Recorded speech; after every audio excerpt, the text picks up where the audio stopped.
Good afternoon. I do hope that everyone can see me.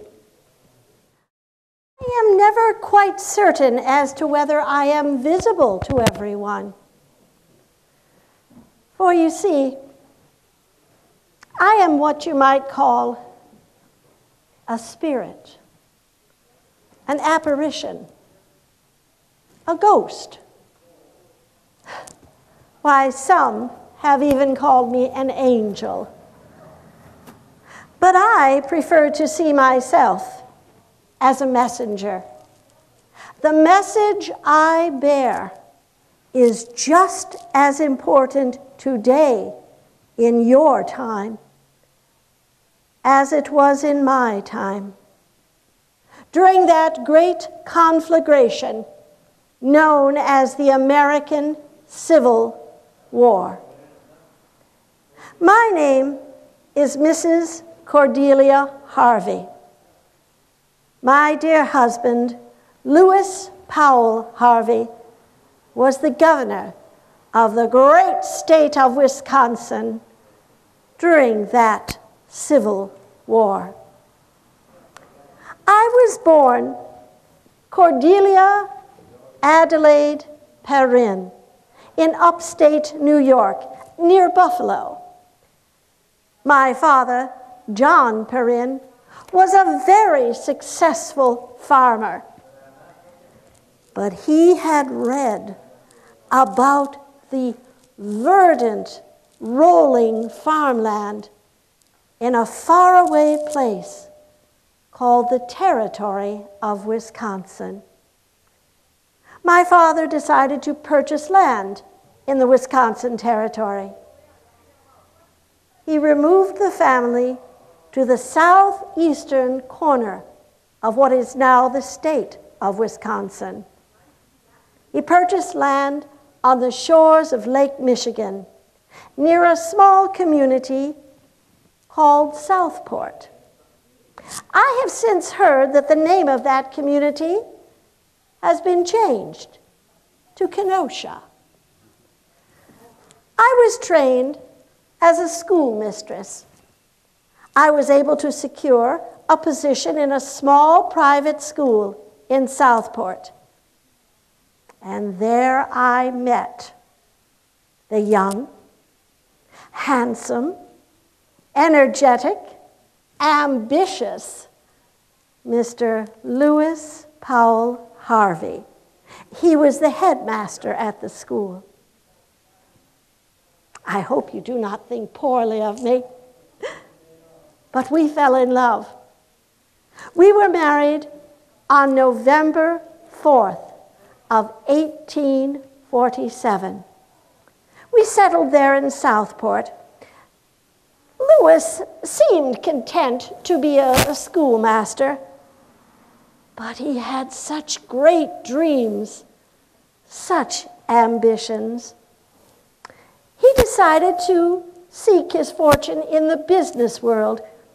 We built a small store and a house in Chaupiere, Wisconsin, and settled into a very quiet life as shopkeepers. Our union was blessed with one child, a daughter, Mary. But sadly, our little one only survived 2 years. Upon her death, Louis and I were shattered. We clung to one another in our grief, but we knew we must go on. Well, Louis continued in the business world. He began to invest in mills around the new state of Wisconsin. It seemed as though everything Louis touched turned to pure gold. He was an overwhelming business success. He then became interested in politics. He was elected to various minor positions, and then eventually elected as the Attorney General of the state of Wisconsin. And in November of 1862, my dearest Louis was elected as the governor of the state of Wisconsin.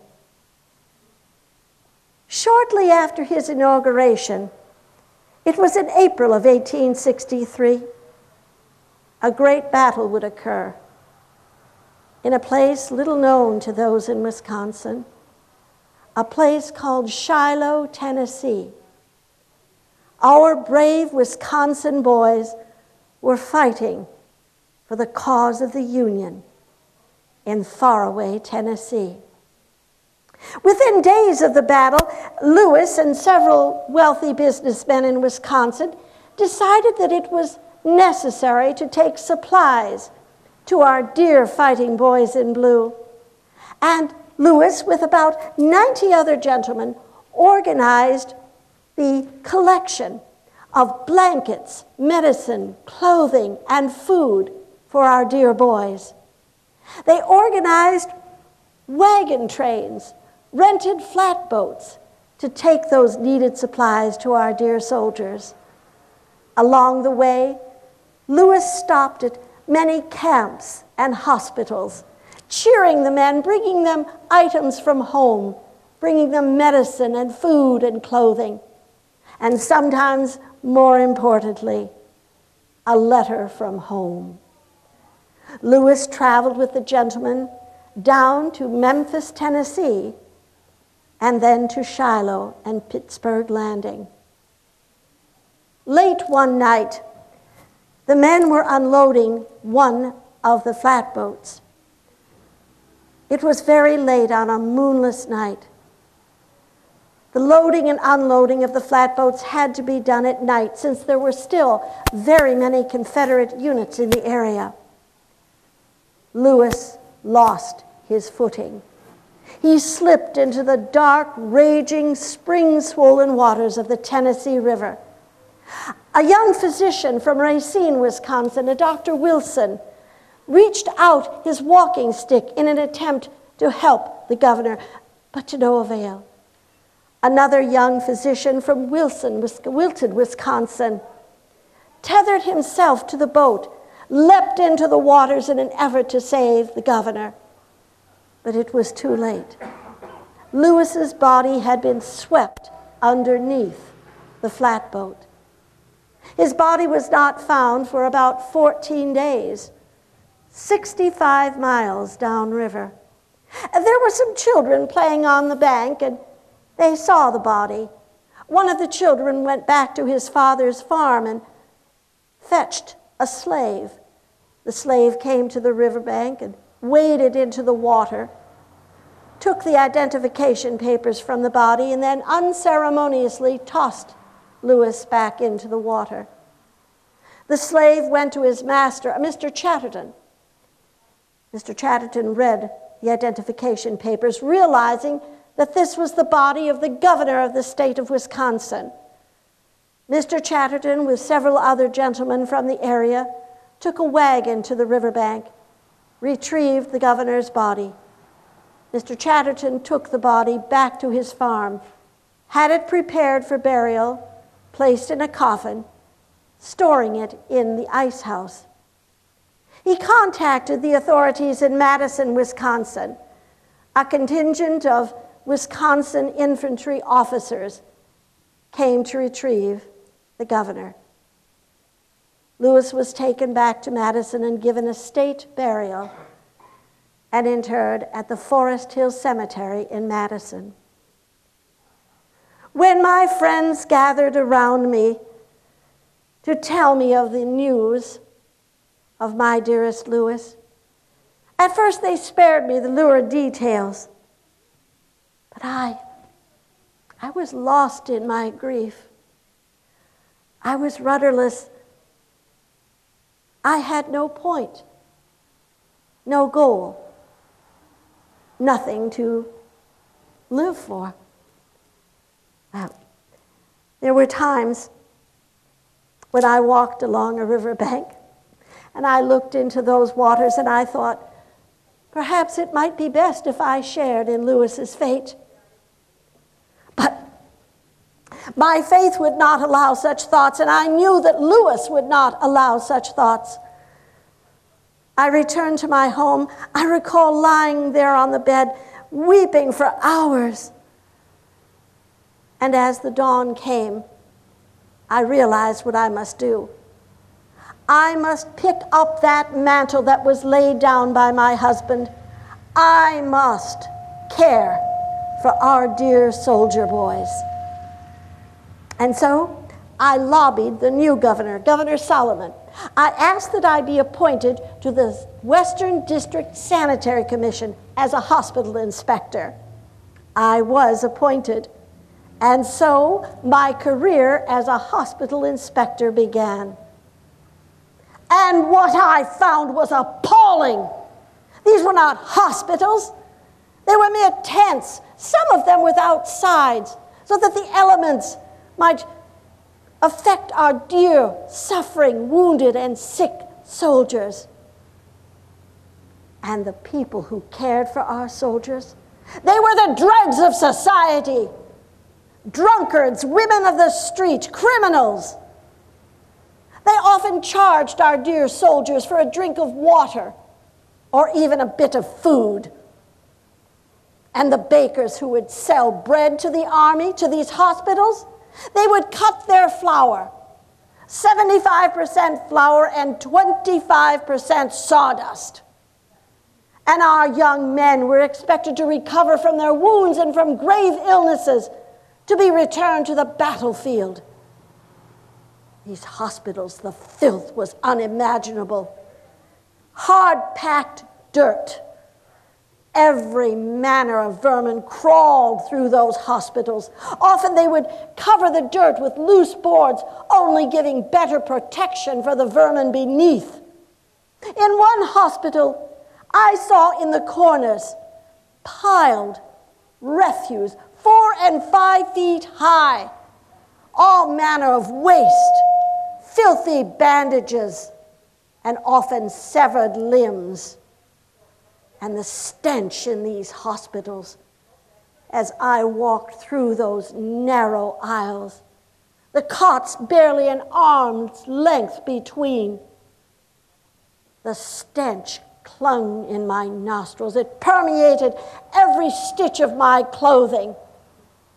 And there lay our poor suffering soldiers on these filthy, narrow cots, maggot-infested, bloody bandages upon their sick bodies. I was not the kind of inspector who came into the hospital with handkerchief over my nose, rushing through to the fresh air and proclaiming, "You're doing a fine job, keep up the good work." No, I insisted that our soldiers deserved better. On one occasion, I had found out that a young boy, merely 18 years of age, he was the son of a Methodist minister from Bayfield, Wisconsin. That young man had died from pneumonia because the physician on duty was too drunk to remove himself from his bed and tend his patient. On one occasion, as I walked through those narrow confines, I came across a young boy, perhaps only 16 years of age. His eyes swathed in filthy bandages covered with flies and maggots. He reached out a skeletal hand and clung to my skirt. In a thread-thin voice, he called out, "Mama, is that you, Mama?" I replied, "Yes, dear boy, it's Mama. I'm here to look after you."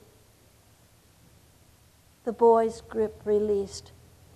He laid back to his cot and expired. This is what I saw in those hospitals. I went to the commanding officers. I went to the highest generals.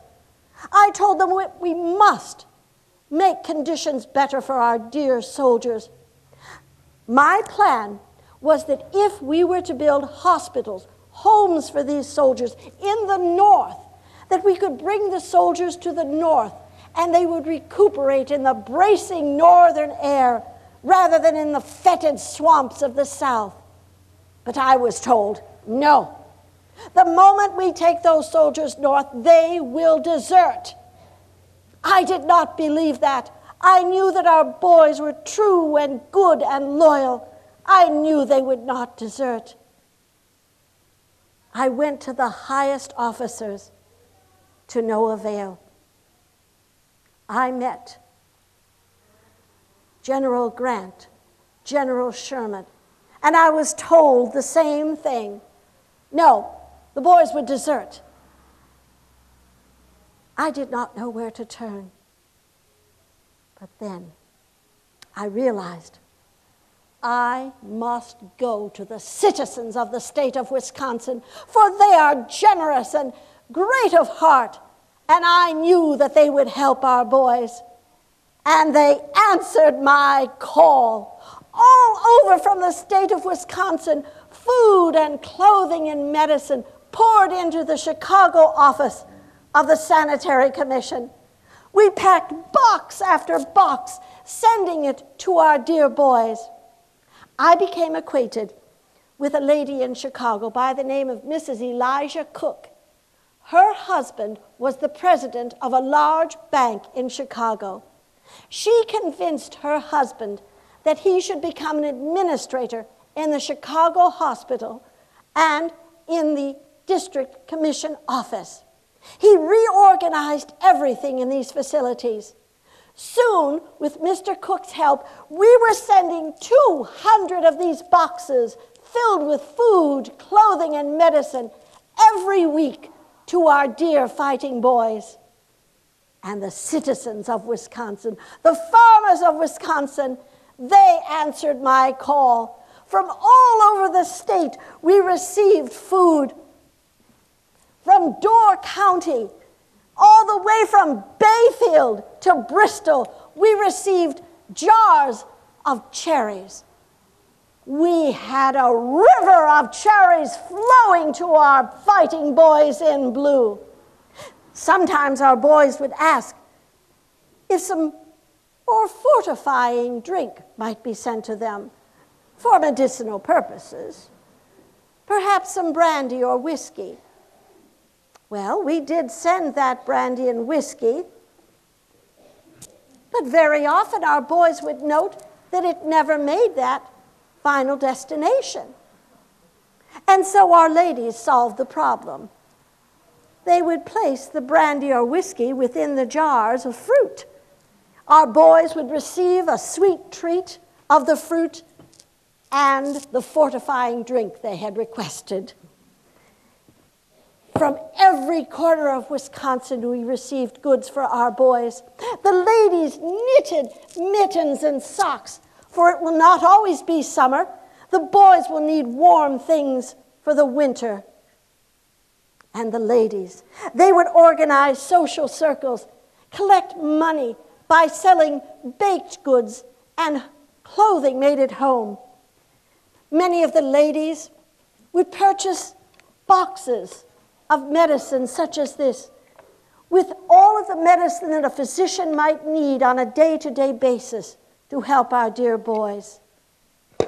And from the German communities in Wisconsin, from Milwaukee, and from Freistadt, we received sauerkraut. And sauerkraut, you ask? Well, it travels well.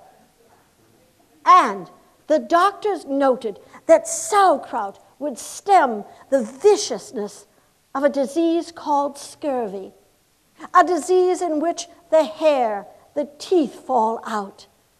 The person becomes unable to walk, and death can ensue. But it was sauerkraut, the magic that would change that disease to health. All over the state of Wisconsin came the report. The citizens answered my call. I would meet again in Vicksburg, Mississippi with General Grant. I again laid out my plan for the hospitals in the North. Same answer. He listened patiently to me, then shook his head. Nope, won't work. Minute we get those boys north, they'll desert. I insisted, but to no avail. While I was in Vicksburg, I contracted malaria. I had the privilege of returning to the bracing northern air of Wisconsin to recover. And then I decided that I would visit family in New York. While I recuperated, I thought, I must go to the very top. I must speak to the president himself. And so I began writing letter after letter to Mr. Lincoln. Most went unanswered. But then finally, one day, I received a letter from Mr. Hay, Mr. Lincoln's secretary. He said that if I could be in Washington at such and such a day and at that such and such a time, that he could guarantee an audience with the president. Oh, I would indeed be in Washington. Oh, I remember pacing all night long in my hotel room the night before my appointment. You see, I had kept a ledger of all the boys I had met while I was inspecting the hospitals. I had their names, the wounds, the dates of their discharge. Sometimes it was the date of their death. I would show Mr. Lincoln my ledger. Oh, I paced all night long. I rehearsed over and over again exactly what I would say to Mr. Lincoln. As I walked down the street to the president's house, women passed me in the street, clothed in black with heavy veils, many of them rushing ahead with a handful of papers, asking strangers on the streets if they perhaps knew the whereabouts of a loved one. It was a sea of black, of suffering. When I arrived at the president's house, I was escorted down a long hallway, and there was the door to the president's office. Oh, I wish I had not bound myself so tightly this morning. I could scarcely breathe. I knocked at the door. A rather high-pitched voice answered from within. "Who is it?" I replied, "It's Mrs. Harvey of Wisconsin." There was a long pause. The voice replied, "Come in." I entered the office, and there was Mr. Lincoln. He was seated at his desk in his shirt sleeves. He did not rise when I entered. He looked at me over his spectacles. As I approached his desk, he looked at me and said, "So you are the Mrs. Harvey I've heard so much about." I replied, "Yes, sir. That's the Mrs. Harvey." And then suddenly, I cannot explain what came over me, but suddenly there I was, shaking this ledger under the nose of the President of the United States and shouting at him. I was screeching. And then Mr. Lincoln, he stretched out his spidery hands on the desk. I noticed that there were ink stains on his right hand and his shirt cuff.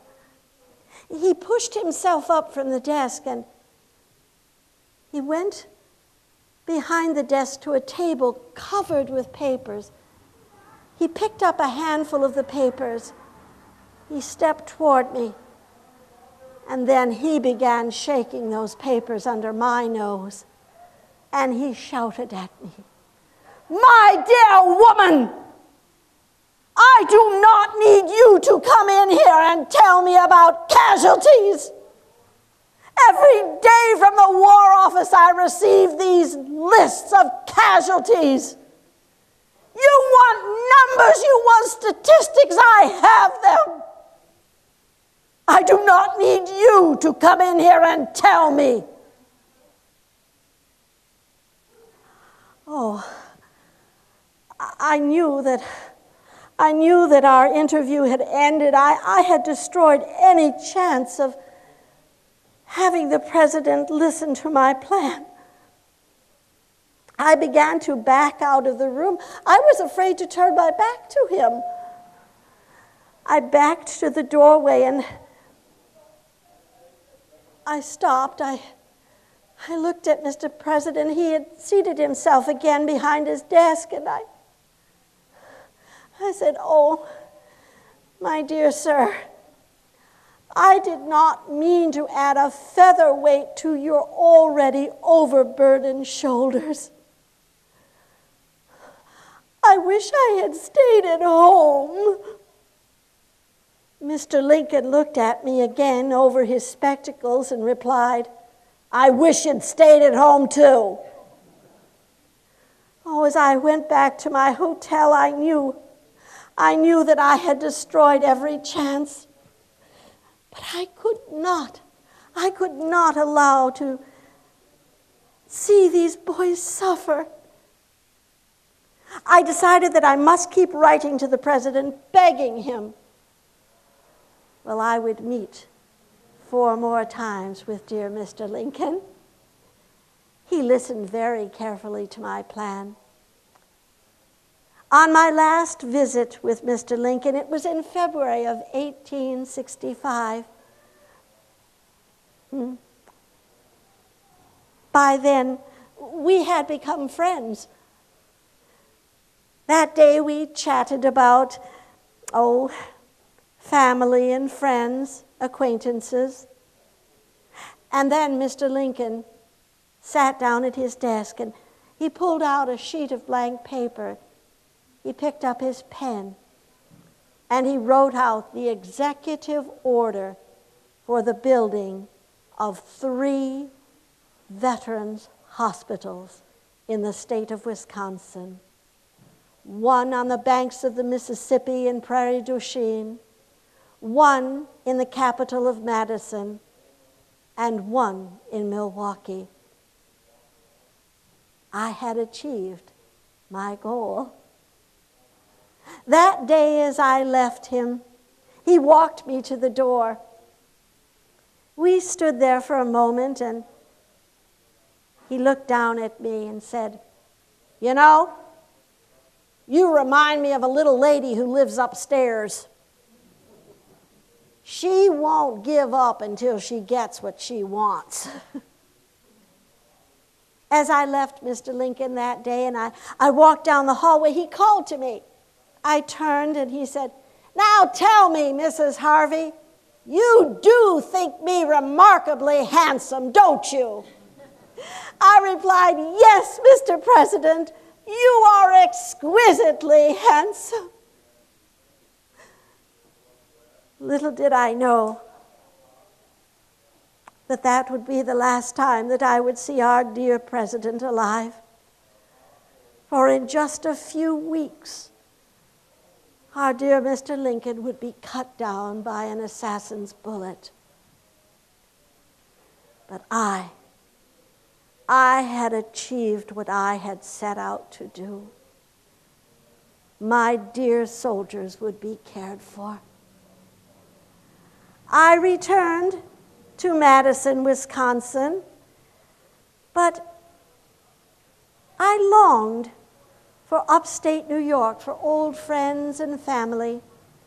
I returned to upstate New York and I settled into a quiet, comfortable life. I resumed my teaching career. I became a Sunday school teacher at a Methodist church there. I met a very fine gentleman, the Reverend Albert Chester. He was widowed with 6 grown daughters. We married. It was a marriage of companionship, friendship. Dear Reverend Chester would also leave me. He was laid to rest next to his first wife and one of his daughters. I then decided that I would return to Clinton, Wisconsin. Many years before, My dear Louis and I had built a home there in Clinton. Our daughter was born in that house. And so I went back to Clinton, Wisconsin, and again began teaching Sunday school. I was content. One afternoon, it was February, the 28th of February, 1895. It was a very warm day in Wisconsin, a very pleasant day. The warm sun was so comforting. I decided that I would sit on the porch. And that was when my life ended. It was not difficult nor painful. It was as though a shadow passing or a cloud passing overhead. I was laid to rest next to my dearest Louis. I was reunited with my little daughter, Mary. I had achieved all that I set out to do. I recall the words of our dear Mr. Lincoln in his second inaugural address. We must bind up the nation's wounds, care for those who have borne the battle, care for his widow and orphans. I had set out to do just that. But the task is not complete. I have left my legacy, but the rest is up to you.